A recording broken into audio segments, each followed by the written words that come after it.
할렐루야. 오늘은 여호수아 8장 1절부터 7절의 말씀을 가지고 무엇을 하며 어떻게 할 것인가 라고 하는 제목으로 말씀을 증거하겠습니다. 성경 봉독합니다. 여호수아 8장 1절. 여호와께서 여호수아에게 이르시되 두려워하지 말라, 놀라지 말라. 군사를 다 거느리고 일어나 아이로 올라가라. 보라, 내가 이 왕과 그의 백성과 그의 성읍과 그의 땅을 다 내 손에 넘겨주었으니. 2절. 너는 이 여리고와 그 왕에게 행한 것 같이 아이와 그 왕에게 행하되 오직 거기서 탈취할 물건과 가축은 스스로 가지라. 너는 아이 성 뒤에 복병을 둘지니라 하시니. 3절. 이 여호수아가 일어나서 군사와 함께 아이로 올라가려 하여 용사 3만 명을 뽑아 밤에 보내며. 4절. 그들에게 명령하여 이르되 너희는 성읍 뒤로 가서 성읍을 향하여 매복하되 그 성읍에서 너무 멀리하지 말고 다 스스로 준비하라. 5절. 나와 나를 따르는 모든 백성은 다 성읍으로 가까이 가리니 그들이 처음과 같이 우리에게로 쳐 올라올 것이라. 그리할 때에 우리가 그들 앞에서 도망하면. 6절. 그들이 나와서 우리를 추격하며 이르기를 그들이 처음과 같이 우리 앞에서 도망한다 하고 우리의 유인을 받아 그 성읍에서 멀리 떠날 것이라. 우리가 그들 앞에서 도망하거든.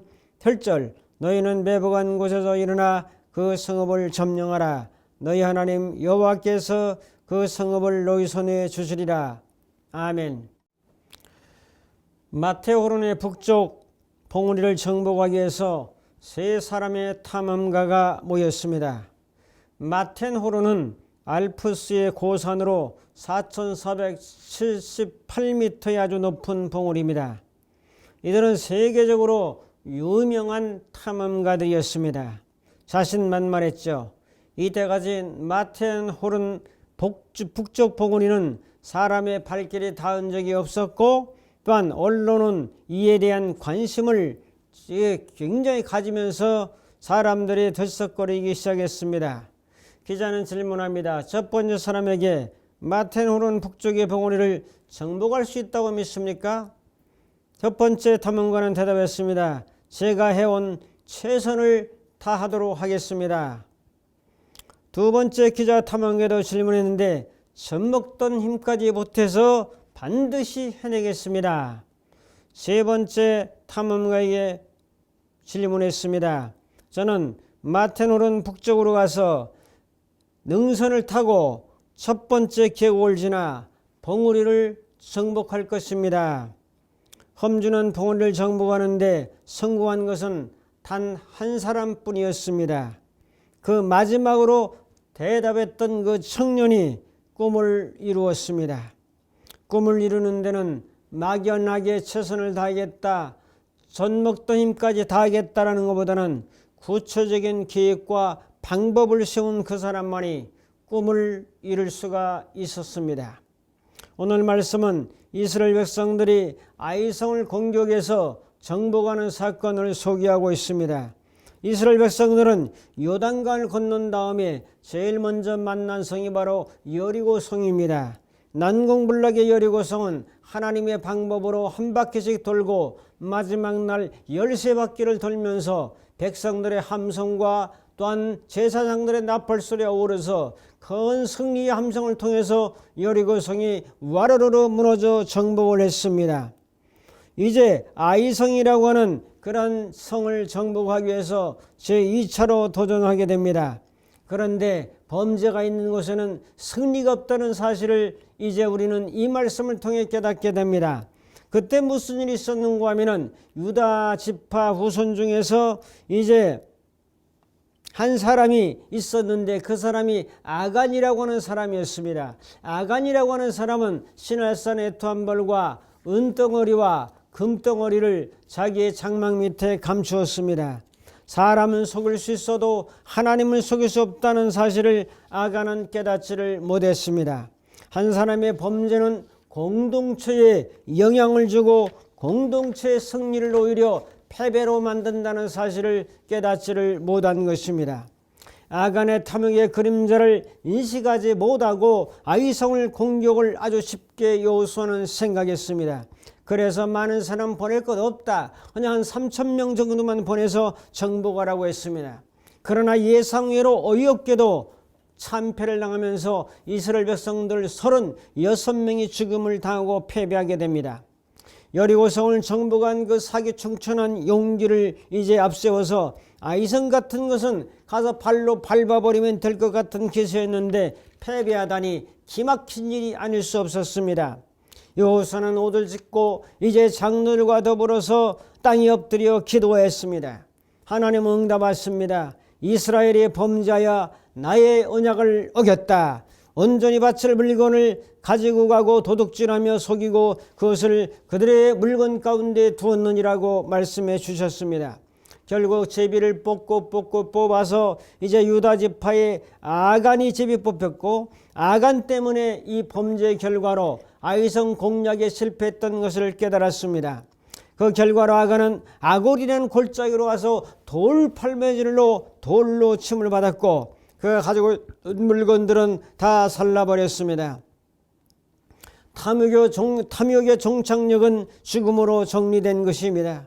이 사건이 있은 뒤에 다시 아이성을 공격하게 됩니다. 하나님이 알려주신 전략대로 하여 대성을 거두는 사건을 오늘 말씀에 소개하고 있습니다. 하나님은 어떤 전략을 가지고 승리를 거두게 하시는지 살펴봅니다. 사람이 살아가는데 어떤 일을 하는 데는 두 가지 질문이 필요합니다. 한 가지는 무엇을 할 것인가에 대한 문제요. 한 가지는 어떻게 할 것인가에 대한 문제입니다. what과 how에 대한 문제죠. 오늘은 무엇과 어떻게를 살펴보면서 함께 은혜를 나누고 이것은 여러분의 인생에도 무엇을 할 것인가 어떻게 할 것인가 이 질문은 항상 여러분들의 마음속에 하면서 모든 문제들을 풀어가야 될 줄로 믿습니다.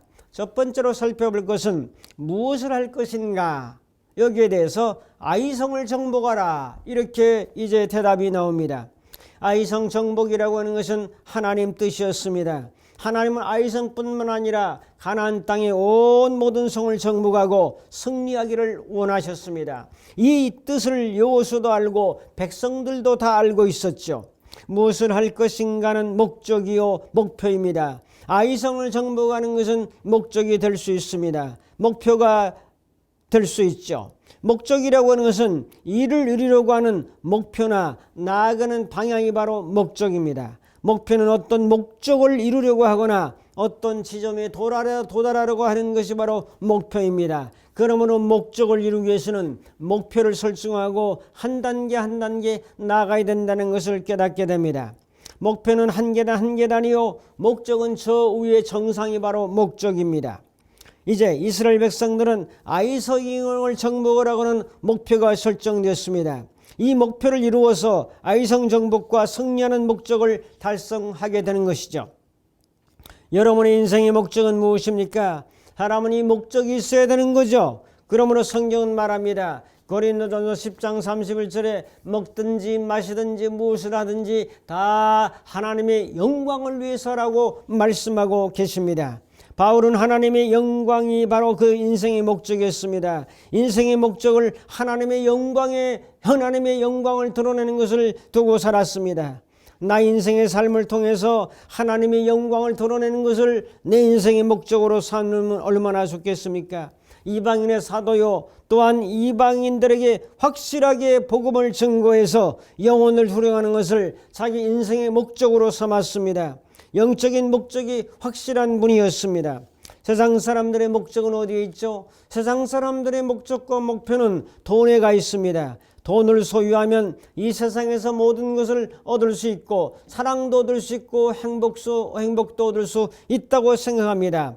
연세 드신 분은 많이 살아보니까 자식도 키워보고 결혼하고 돈도 어느 정도 만져보고 집도 사보고 다 누려본 결과 마지막 인생의 제일 중요한 것은 건강이더라라고 하는 그런 목표도 설정하게 됩니다. 건강한 인생의 목표로 사는 분들도 있습니다. 성경에서 가장 높은 개념은 무엇인가? 가장 인생의 목적과 목표를 두어야 할 것은 무엇인가? 성경은 말하기를 천국이라고 말씀합니다.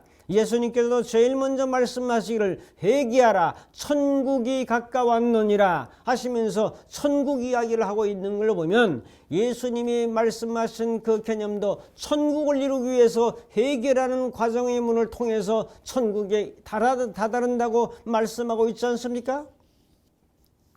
돈으로도 천국을 살 수 없습니다. 건강으로도 천국을 살 수 없습니다. 세상의 어떤 것으로도 천국을 살 수가 없기에 천국이 최고의 가치라면 인생의 목적도 천국에 두어야 된다고 하는 사실을 깨달을 수 있지 않습니까? 요즘 애국운동을 하는 사람이 많아요. 다 나라가 잘 되기를 원하고 다 우리나라가 풍요롭기를 원하고 세계 일광에 대열해서 우뚝 서서 이제 10위권이 아니라 5, 6위권으로 진입하려고 하는 애를 많이 쓰고 있는데 그 다 애국이죠. 나라를 사랑하는 마음, 다 애국하는 마음이 있어요. 근데 중요한 것은 천국 밑에 애국이라는 거죠. 이 세상에 200의 국가가 많이 있지만은 그 국가들 위에 천국이라고 하는 하나님의 나라가 있고 하나님의 나라 밑에 애국이라고 하는 것이 있음을 우리는 분명히 깨달아 알 수가 있는 것입니다. 여러분, 내 인생의 목적을 어디에 두어야 됩니까? 천국 건설입니다. 천국 건설을 위해서 교회가 존재하고 예배도 필요하고 교육도 필요하고 전도도 필요한 거 아니겠습니까? 여러분, 천국 건설을 위해서 예수님이 십자가에 죽으시고 예수님이 다시 부활하셨습니다. 예수님이 죽으심으로 우리의 모든 죄악을 그 피로 사해 주시고 예수님이 부활하심으로 새 생명을 주셔서 우리를 의롭게 하셔서 하나님의 자녀로 만들어 주셨습니다. 그러므로 천국 건설을 위해서 공부도 하는 것이고 천국 건설을 위해서 돈도 버는 것이고 천국 건설을 위해서 건강도 필요한 것이고 천국 건설을 위해서 자녀도 낳는 것이고 천국 건설을 위해서 행복의 주인공으로도 살아가게 되는 거죠.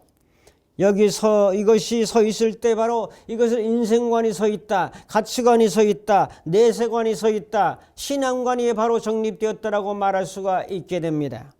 성도 여러분, 여러분도 이런 목적을 가지고 살아갈 수 있는 우리 모두가 되기를 주님의 이름으로 축복합니다. 두 번째로 살펴볼 것은 어떻게 할 것인가 하는 것입니다. 아이성을 정복하려는 목적이 있다면 이것을 어떻게 할 것인가 하나님의 작전 계획과 백성들의 순종을 살펴볼 수가 있습니다. 목적과 목표를 이루기 위해서는 반드시 어떻게 해야 할 것인가 라고 하는 방법이 필요합니다.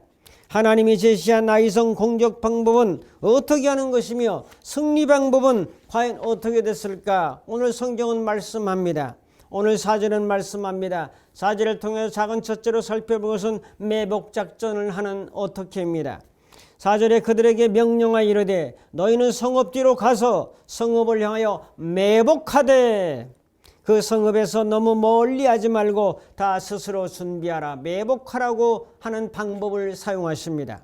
하나님이 승리의 작전을 계획하시고 그 방법을 제시하시는데 1단계가 바로 매복작전입니다. 매복작전이라고 하는 것은 보이지 않고 어느 특정한 장소에 숨어 있다가 갑자기 나타나서 적을 기습하는 그런 방법이 바로 매복작전입니다. 하나님은 아이성 뒤에 복병을 두도록 허락하셨습니다. 백성들은 하나님의 작전에 그대로 순종해서 병사가 한 5천 명 정도 3만 명에서 5천 명을 매복군사로 투입을 시켰습니다.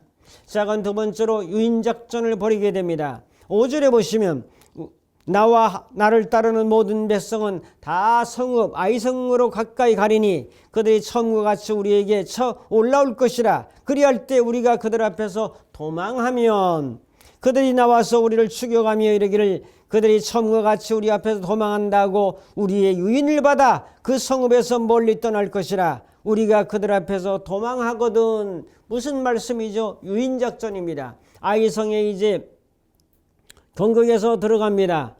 한 2만 5천 명이 막 쳐들어갑니다. 근데 아이성 사람들이 지난번에 아간 때문에 승리한 경험이 있지 않습니까? 또 쳐들어오니까 이제 성문을 활짝 열고 공격해 들어오는데 이스라엘 백성들이 패배한 것처럼 막 도망갑니다. 그러니까 성문을 열고 뒤쫓아오면서 유인작전에 걸려들게 되는 거죠. 첫 번째 전쟁에서 패배한 것처럼 아이성에 가까이 갔을 때 지난번에 승리만을 생각하고 아이성의 군사들은 이스라엘 백성들을 공격하기 시작합니다.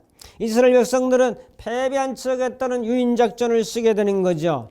이스라엘 백성들이 도망한다 신나게 막 추격하면서 쫓아옵니다. 성문을 활짝 엮고 쫓아옵니다. 여호와께서 18절에 여호수아에게 이르시되 내 손에 잡은 단창을 들어 아이를 가르치라. 아이성을 가르치라. 내가 이 성을 내 손에 넘겨주리라. 여호수아 말씀대로 이제 단창을 들어서 아이성을 가르치게 됐습니다. 이때 5천여 명의 복병들은 일제히 일어나서 열린 아이성으로 들어가게 됩니다. 단순간에 아이성을 정복하고 성에 불을 놓았습니다. 아이성 사람들은 자기 성이 불타는 모습을 보라고 아차 속았구나, 유인작전의 계략에 말려들었구나 하는 것을 깨닫고 혼비백산했습니다. 작은 세 번째 작전이 화공작전입니다. 19절에 18절에 아이성에 불을 놓은 연기가 하늘을 찔렀습니다. 검고 하얀 연기가 하늘로 치솟아오르게 된 것을 아이성 군사들이 바라보았습니다. 이 불타는 화염을 보자 아차 속았구나, 유인작전의 계략에 말려들었구나, 덫에 이제 걸렸구나 생각하고 당황하기를 시작했습니다. 여러분, 신법이 무너지면 이제 안 됩니다. 아무리 전략이 있고 좋은 기술을 발휘한다 할지라도 마음이 무너져 버리면, 그러니까 성이 정복당하고 불타고 이제 군사들이 완전히 되돌아서서 공격하는 이 모습을 바라보니까 이 아이성 사람들은 사기가 꺾이면서, 사기가 꺾이니까 무기가 있어도 싸워 승리할 수가 없습니다. 이길래도 갈 수도 없고 뒤로도 갈 수 없고 완전히 포위당하는 진퇴양난을 맞이해서 이스라엘 백성들의 이 공격에 혼비백산해서 당황하고 이제 고통당하는 그런 모습을 바라볼 수가 있습니다. 마지막으로 한 작전이 협공작전입니다. 22절 23절 복병도 성읍에서 나와 그들을 치매, 도망가던 복병들이 불을 지르고 도망가던 이제 그 이스라엘 백성들이 뒤돌아서서 공격을 하게 됩니다. 그러므로 이스라엘 백성들은 아이성에서 나와서 공격하죠. 도망가던 사람들이 와서 공격하죠. 도간이 된 쥐가 되어서 이제 고통당하면서 계속 죽음을 당합니다. 아이성 사람들은 우왕좌왕하면서 어떻게 할 줄을 모르는 거죠. 그들의 목은 하나씩 둘씩 가을 이제 밤의 낙엽처럼 그들의 목이 떨어지기 시작했습니다.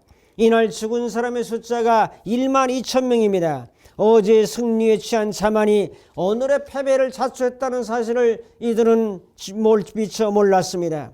성문을 열고 튀어나온 것이 자멸의 원인이 되었던 것입니다. 협공작전에 전혀 손을 쓸 수가 없었습니다. 이와 같이 아이성 사람들은 협공작전에 완전히 섬멸당하고 말았습니다. 더욱 어려운 것은 아이성의 왕까지 포로로 잡혔습니다. 왕이 처형되고 저녁이 되도록 나무에 매달아서 아이성의 승리를 이제 기념하고 돌무더기에 쌓아버렸습니다. 적용합니다. 우리는 무엇을 깨닫습니까? 아이성을 정복하려는 목표에는 반드시 목표를 이루는 방법이 있다는 사실을 깨달아야 됩니다. 이 방법은 하나님의 전술이었습니다. 하나님의 방법이요, 하나님의 전략이요, 하나님의 전술이었습니다. 전략이라고 하는 것은 전쟁을 전반적으로 이끌어나는 방법을 의미합니다. 그러므로 이번에 우리가 호주하고 축구를 하지 않았습니까? 아시안컵 64년 만에 승리에 도전하는데 아주 질 것 같으면서 마지막에 승리를 일궈내는 짜릿한 모습에 감독의 전술이 있다는 사실을 우리는 기억해야 됩니다. 442 전법을 쓴다, 또 433 전법을 쓴다 등 이런 전술과 누구를 투톱으로 세우고 아니면 누구를 한 사람을 제일 전방에 세우고 미들필드 중앙을 강화시키고 아니면 수비를 중점으로 하고 등등 여러 전술을 가지고 지략을 가지고 싸우면서 경기하면서 승리를 이끌어내게 되는 거죠. 승리를 위한 전술이 필요하고 전략이 필요하고 방법이 필요하다는 사실을 우리는 깨닫고 이것을 아이성 공격으로 끝나는 것이 아니라 내 인생에서도 승리를 위해서는, 성공을 위해서는 바로 전략과 전술이 하나님께서 허락하시는 그 방법과 전술을 잘 사용할 때 이것이 가능하다는 진리를 깨닫게 됩니다. 사랑하는 성도 여러분, 여러분들이 아이성을 정복하기 위해서는 무엇을 해야 되며 어떤 방법을 사용해야 됩니까? 이것을 구해하고 찾아야 되고 두드려야 합니다. 찾아서 전략을 가지고 실천할 때 바로 목표가 아름답게 달성될 수가 있습니다.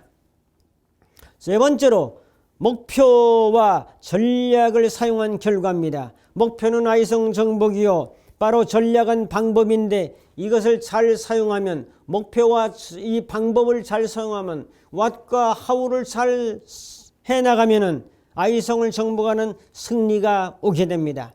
이스라엘 백성들에게는 기쁨이었습니다. 이 정복은 하나님의 놀라운 능력이었습니다. 이 정복은 하나님과 이스라엘 백성들의 합작품이었습니다. 우리가 깨닫는 진리는 주님이 이스라엘 백성들을 도와주십니다. 하나님은 여러분들을 도와주십니다. 지혜도 주시고 감동도 주시고 전력과 절수를 깨닫게 하십니다. 이 지혜를 잘 받아서 믿음으로 그 방법을 잘 구사하게 될 때에 승리와 정복의 역사가 나타나게 될 것입니다. 적용합니다. 우리들의 목적과 목표가 세워졌습니까? 여러분들의 전략이 세워졌습니까? 이것이 바로 관건입니다. 미국의 심리학자 카운셀러 제임스 클리어는 수많은 연구와 사례들을 통해서 습관을 바꾸려면 1%를 바꿔야 한다고 말했습니다. 100%가 아니라 1%를 먼저 바꿔라. 1%는 작지만 분명한 시작이라는 거죠. 자기 전에 10분을 기도하는 일은 매우 어렵습니다. 그러나 1분을 기도하는 것은 누구나 알 수 있습니다. 시간은 비록 하루 1분이지만 매일 반복하면 습관이 형성되고, 이 기도하는 습관이 생기면 1분에서 5분으로 늘 수 있고 5분에서 10분도 할 수 있다는 사실이죠. 독서를 원하는 사람은 한 권의 책을 읽으려면 힘들지만 한 페이지를 읽고, 운동을 시작하려고 하는 사람은 1시간을 하기는 힘들지만 1분만 뛴다고 하면 누구나 습관을 만들 수 있다는 좋은 원리를 제시했습니다. 다음은 제임스 클리어가 말하는 습관을 만드는 데 도움이 되는 4가지 사실을 소개합니다. 그 첫째가 처음 시작은 2분 이하로 하라. 두 번째는 장소와 시간, 원하는 목표를 분명하게 설정하라. 세 번째는 좋아하는 일을 보상으로 사용하라. 네 번째는 원하는 목표를 이루었을 때의 만족감을 상상하라. 그러므로 이 상상력, 만족감, 성취감이 있다면 그것을 위해서 목숨이라도 걸고 하는 것입니다. 오늘 말씀을 결단하며 적용합니다. 아무 일도 하지 않으면 아무 일도 일어나지 않는다고 저는 늘 역설합니다. 하나님께 물어서 목표와 목적을 설정하고 그 다음에 하나님께 물어서 전략을 세우십시오. 그러면 좋은 방법을 꾸준히 실행하면 좋은 결과가 나타나게 됩니다.